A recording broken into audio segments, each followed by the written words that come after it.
mental health is more than just the absence of mental disorders.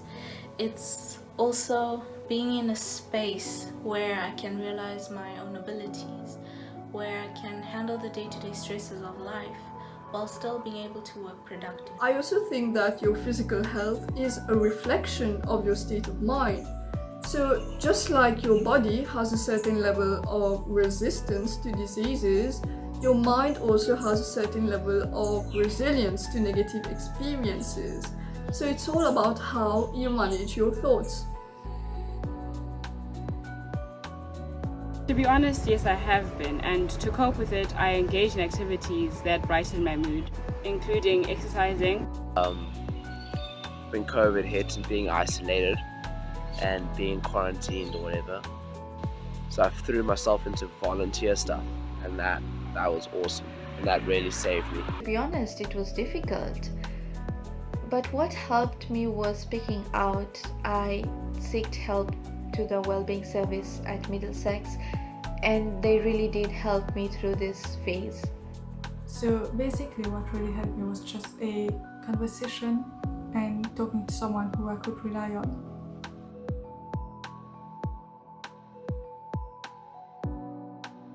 Be available for them to talk to and to vent to.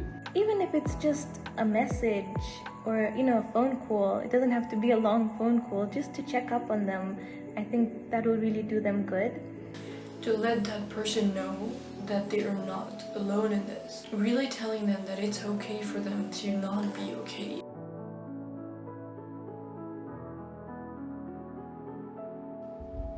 There is still too much stigma around this topic, and one way of normalizing mental health is by talking about it. Some people might think to themselves like, why bother living?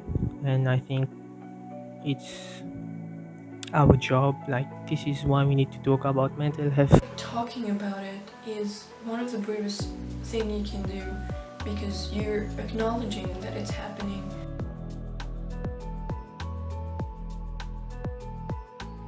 First and foremost, decide to whom you want to talk to. It could be a friend, a close family member, or to a mental health professional. Once this is decided, how do you start the conversation? So it can help to practice what you have to say before, or to write it down.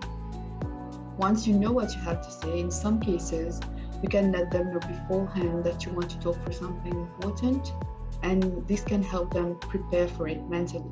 Now, one important thing while sharing is to bear in mind that you are in control of the amount of things that you share and what it is that you want to share. Do not expect a specific outcome out of a conversation. It's important to give people some time to process what you've told them. It could happen that a person does not support you the way you would expect to be supported, and it's totally normal then to be disappointed and a bit sad about it. But do not let that discourage you in reaching out another time to another person maybe as well. There are people who are there to be supportive and understanding of what you're going through. Before ending this, I would like to remind you that the Wellbeing Service is here if you are going for a tough time. And it is a confidential service and also non-judgmental. Whenever you reach out for help, we shall be happy to help you. Do not forget, conversations can change lives and conversations can save lives. Thank you.